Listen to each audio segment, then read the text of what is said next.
नमस्कार. ग्रंथगंगा या आध्यात्मिक प्रवासात आपले मनपूर्वक स्वागत. आज आपण काशीखंडातील 4थ्या अध्यायाचा सारांश जाणून घेणार आहोत. सर्व देव आनंदवनात आल्यानंतर सर्वप्रथम त्यांनी गंगेमध्ये स्नान केले. त्यानंतर संध्यावंदन व इतर नित्यकर्म पूर्ण करून त्यांनी मणिकर्णिकेत स्नान केले. पुढे विनायकाची पूजा केली, काळभैरवाचे दर्शन व पूजन केले आणि शेवटी भगवान शंकर तसेच नंदी यांची भक्तिभावाने पूजा करून त्यांचे स्तवन सुरू केले. सर्वप्रथम देवराज इंद्रांनी हात जोडून भगवान शंकरांची स्तुती केली. ब्रह्मदेवांसह सर्व देव त्यांचे ध्यान करतात. त्या महादेवांना त्यांनी आपल्या संकटातून मुक्त करण्याची प्रार्थना केली. त्यानंतर अग्निदेवांनी भगवान शंकराच्या तेजाचे गुणगान केले. जगाचा संहार करण्याचे सामर्थ्य केवळ त्यांच्यामध्येच असल्याचे सांगितले. पुढे यम, वरुण, वायू, चंद्र, कुबेर आणि सूर्य यांनीही महादेवांची अत्यंत भक्तिभावाने स्तुती केली. देवांच्या या भक्तिपूर्ण स्तवनाने भगवान शंकर प्रसन्न झाले. तेव्हा आकाशवाणी झाली की तुमचा मनोदय पूर्ण होईल. हे वचन ऐकताच सर्व देवांना मोठा आनंद झाला.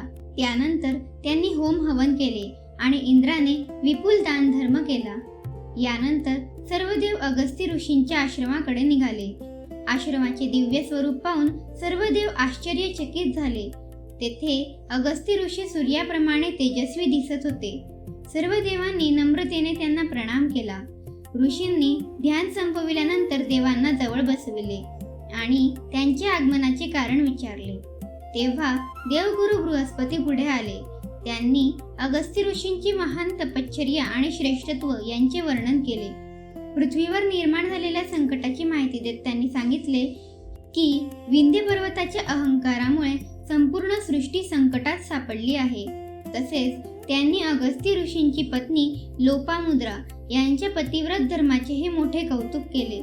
बृहस्पती म्हणाले की लोपामुद्रा या महान तपस्विनी असून त्यांच्या सद्गुणांची तुलना त्रैलोक्यात कोणाशीही होऊ शकत नाही. त्यांच्या प्रतिव्रताच्या प्रभावामुळे पृथ्वीचे रक्षण होत आहे.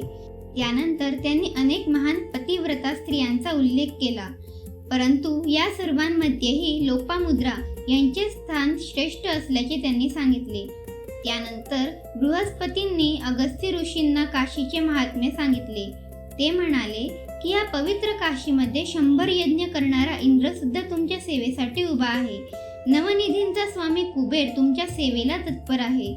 अग्निदेव, वायुदेव, वरुणदेव, सूर्य, चंद्र आणि यम यांसारखे महान देवता देखील तुमच्या सेवेसाठी हात जोडून उभे आहे.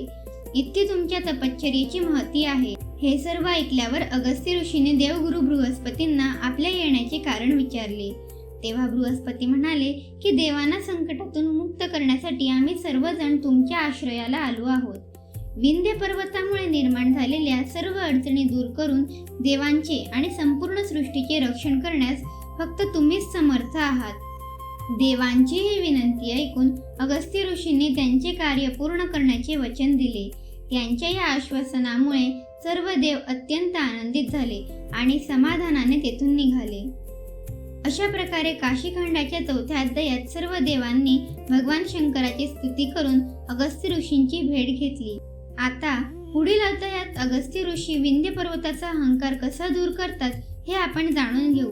व्हिडिओ आवडला असेल तर लाईक करा, आपल्या मित्रपरिवारासोबत शेअर करा आणि ग्रंथगंगा चॅनलला नक्की सबस्क्राईब करा.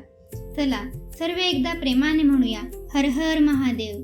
काशी विश्वनाथ महाराज की जय.